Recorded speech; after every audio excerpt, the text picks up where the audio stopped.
อ้ได้ถุงใหญ่แท้บ่ล่ะคือมาได้ถุงใหญ่แท้แบ่งมีแบ่งกันอยู่บ่เด้เนาะหนาวเด้ผ้าห่มบ่แม่นบ่ผ้าห่มบ่ได้หนาวแล้วบัดนี้เนาะบ่น้อง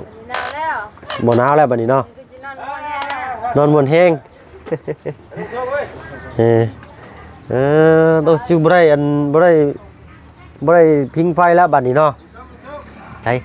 ขออนุญาตนั่งน้ำจักบาทก่อนพี่น้องเนาะปิดไมค์ให้ปะลุงเพิ่นฟังเสียงแน่เนาะปาโตเนาะเอาสบายดีปะลุงเพิ่นแน่เนาะสบายดีเจ้าพี่น้อยเนาะเอามาบอกน้องเพิ่นก่อนพี่น้อยเนาะทางซุมาสิพากันเดินทางกลับก่อนเด้อล่ะเด้อเนาะคือทางลุงจันทร์คือสิบอกแล้วแหละเนาะพอดีลูกอ้ายนะลูกของบ่าวเพิ่งนี่เพิ่นบ่สบายเพิ่นเป็นไข้แห้งเพิ่นเป็นไข้แต่สิเฝ้าเมื่อเบิ่งก่อนเพราะว่าถนนคนทางเข้าออกหมู่บ้านก็ค่อนข้างลำบากเอารถจักรสัญจรไปมาแล้วมันลำบากอันนี้ก็ยังได้อาศัยทางรถปาเซอร์เพิ่นพี่น้อยเนาะเพราะว่ารถบ่าวเพิ่งก็ห่างแล้วเนาะสตาร์ทบ่ได้ละเนาะจักสิแนวใดแล้วนี่ก็ได้ก็เป็นนะก็บอกบ่ถูกพี่น้อยเนาะก็ไปหาเงินรายฟ้าละปีก็ได้เป็นเงินก้อนนั้นมาก็ให้ขอเมียซื้อพี่น้อยเนาะเพราะว่าตอนนั้นก็เริ่ม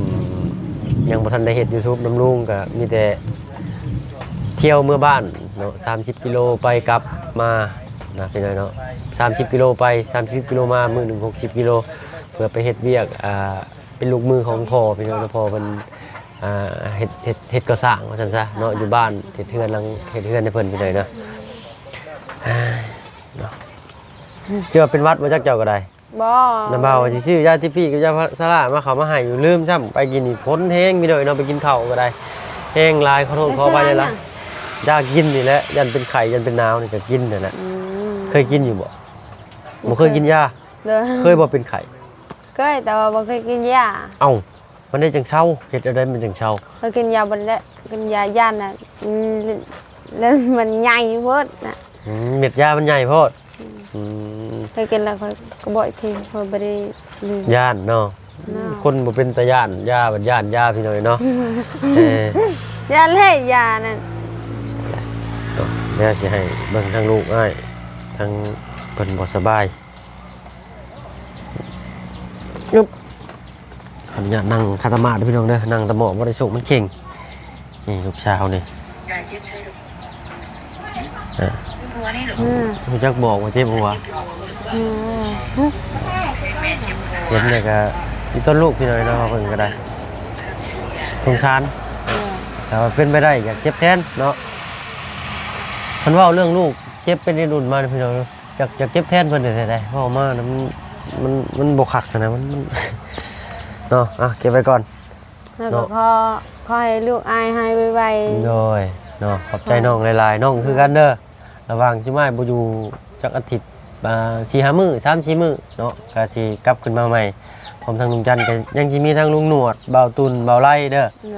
เนาะเพิ่นสิเข้ามาอัปเดตแล้วก็ทางอ้ายก็สิลงมือก่อนเนาะโอ้พอห่มงามตัวนี้ขอเบิ่งได้บ่นี่ได้โอ้โหเนาะโอ้นุ่มคักอีหลีอันนี้มักบ่สีนี่มักบ่มักแล้วมักใหญ่อยู่ได้พี่น้อยเนาะฮักบ่ออกมาดอกมันสิเปื้อนของน้องเพิ่นบ่เป็นหยังนะบ่แล้วมันสิเปียกเปื้อนแล้วมันสิเปียกของเจ้าให้เจ้าเอาไว้ห่มเด้อเนาะป่านนี้เอาไว้ห่มก็คือสิเฮือนบ่หัวนอนอุ่นเลยแหละป่านนี้เนาะบ่หัวอะไรเป็นบ่บ่หัวแล้วแน่ได้เอาก็บ่นี่แหละนี่เฮานี่แหละเนาะพี่น้องเอ้ยให้น้องเป็นนอนอุ่นทางลุงจันทร์บอกน้องเป็นแต่เมื่อวานนี่แหละพี่น้อยเนาะแล้วก็ถ้าทีมงานเข้ามาถามก็เงินนำบ่าว2 ล้านเด้ออย่าลืมเด้อเนาะถ้าว่าเพิ่นอยากแจ้งยอดสมทบเพิ่มก็ทางน้ำบ่าวเพิ่งมันมีอยู่2 ล้านกีบเด้อเนาะเอาไว้สมทบบ้านเจ้าเนาะเอาไว้ซื้อข้าวซื้อของแหละหลักๆเลยนี่ก็ทางบ่าวเพิ่งคิดว่าถ้าหมู่มีสมทบมาเพิ่มก็สิไปซื้อตีนเสาเลยพี่น้อยเนาะมาให้น้องเพิ่นก่อนเนาะเพราะว่าทางผู้ใหญ่ที่เพิ่นซอยมาเพิ่นก็เกินไว้แล้วอยากซอยตีนเสาพี่น้อยเนาะเพราะว่าไปสั่งเพิ่นไว้แล้วเนาะอันนี้วันยังมื้อนี้เนาะกันเด้อวันยังล่ะมื้อนี้บ่วันจันทร์วันที่10เลย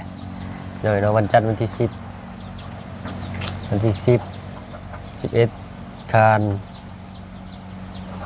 12พุธ13พฤหัส14เสาร์อาทิตย์15พี่น้องอีก3-4มื้ออีก2-3-4มื้อไปแหละมาเบิ่งนำกันเติมอีกว่าเมื่อแหละน้องเพิ่นสิเศร้าบ่เนาะน้องอินเตอร์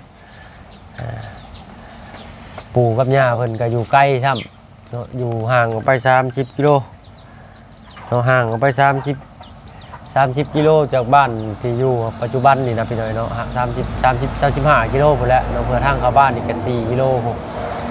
ลำบากแน่นี่ก็ทางเข้าหมู่บ้านเนาะยันรถมันเข้าออกบ่ได้เนาะถ้าว่า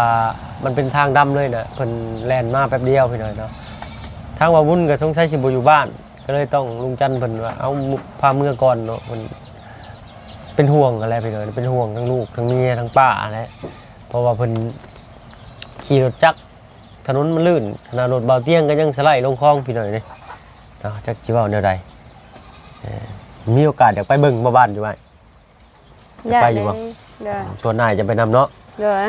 ส่วนเจ้าสิให้ไผไปนำสมุดไปอยากให้ก็ไปล่ะแม่น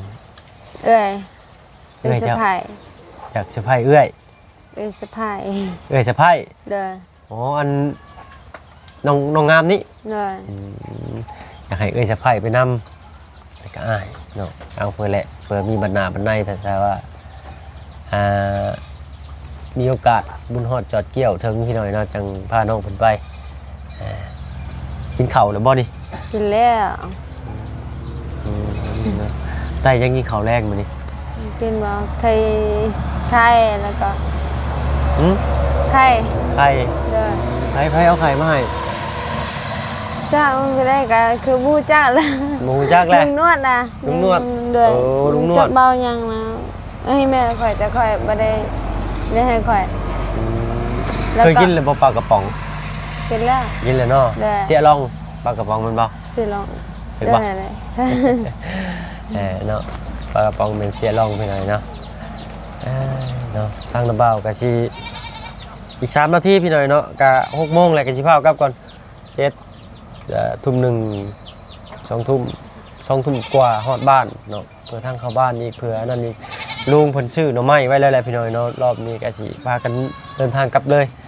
เนาะจังได๋ก็ฝากติดตามรับชมทางทีมงานนำเด้อพี่น้องเด้อเนาะทางบ่าวเพิ่งเวลาแล้วก็ทางลุงจันทร์สิขอตัวลำลากลับไปหาครอบครัวก่อนพี่น้อยเนาะทางน้องอินเตอร์เพิ่นบ่สบายแฮงเพิ่นเป็นไข้ก็สิกลับไปก่อนในใจก็ว่าตอนแรกอ่ะลมกับลุงว่าสิอยู่ก่อนได้อยู่ก่อนฮอดอีกมื้อ2มื้อพุ่นแหละพี่น้อยจังสิกลับพอดีแม่น้องอินเตอร์แชทมาแชทไปถามก็บ่ตอบซ้ำสงสัยออกจากเครื่องแหละบ่มีสัญญาณอินเทอร์เน็ตเพราะว่าโทรศัพท์เครื่องนั้นบ่มีสัญญาณซิมพี่น้อยเนาะโทรศัพท์ที่ทางผู้ใหญ่ทางลุงจันทร์เพิ่นมอบให้นั่นพี่น้อยเนาะเพราะว่าใส่ซิมลาวบ่ได้เนาะก็เลยได้เชื่อม Wi-Fi เนาะทางแม่น้องอินเตอร์ออกไปเฮงเป็นคนเกรงใจคนซ้ำพี่น้อยเนาะบ่กล้าเชื่อมฮอตพอตฮอตน้ำปลาซ้ำบ่จักอันนั้นก็ได้เนาะออกไปกับปลัดใครดอกปลัดเพิ่นขับรถแข็งอยู่พี่น้อยเนาะคือเห็นเลยพี่น้อยถนนหนทางก็ได้นั่นรถ4 ล้อก็ยังเจิดซ้ายเจิดขวา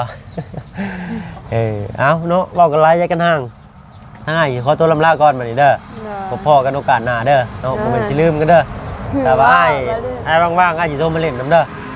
เนาะอย่าลืมรับสายอ้ายเด้อเนาะเดี๋ยวสิให้น้องอินเตอร์เว้านำอยากเว้าบ่นำลูกอ้ายว้าวแล้ว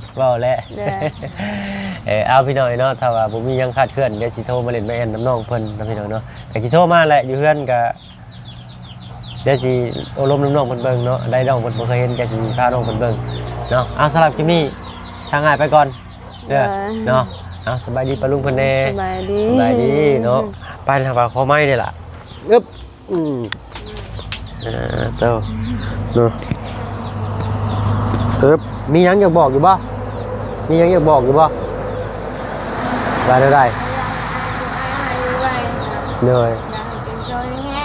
เดี๋ยวกินข้าวหลายๆหายไวๆเนาะพี่น้อยเนาะน้องเพิ่นอยากเว้าอยู่แต่ว่าน้องเพิ่นแค่เว้าบ่ออกแปะ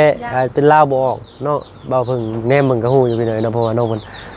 เป็นคนฮู้จักเว้าอยู่พี่น้อยเนาะแต่ว่าเว้าบ่เป็น นาะความหมายของน้องสิเว้าบอกเฮานี่แต่ว่าสิอยากบอกในใจแต่ว่าบอกบ่ได้คือเว้าออกมาเป็นภาษาลาวเฮาบ่ได้เนาะบ่เข้าใจหยังก็ถามจุ่มน้ำเบาก็ได้เด้อเนาะไปแล้วบ๊ายบายเนาะยังคืนอยู่พี่น้องกลับกันแม่เด้อเนาะเอ้าคนน้อยตัวนี้เนาะเนาะบ่ได้พี่น้อยเนาะแดงเดือดตัวนี้เนาะตีได้รู้เอ้ย เด้อเนาะเด้อจะดีมีแห้งเช่นกันบันชวนจ้ะเด้อเนาะไม่อย่าลืมจอบเบิ่งให้เด้อยามมื้อค่ำมื้อคืนมามื้อแรกคือนอนน้ำไม้เอ้านอนน้ำไม้กันฝนตกค่ำแล้วเนาะพี่น้องปะทางบ่พึ่งก็สิได้เดินทางกลับแล้วป่านนี้เนาะเ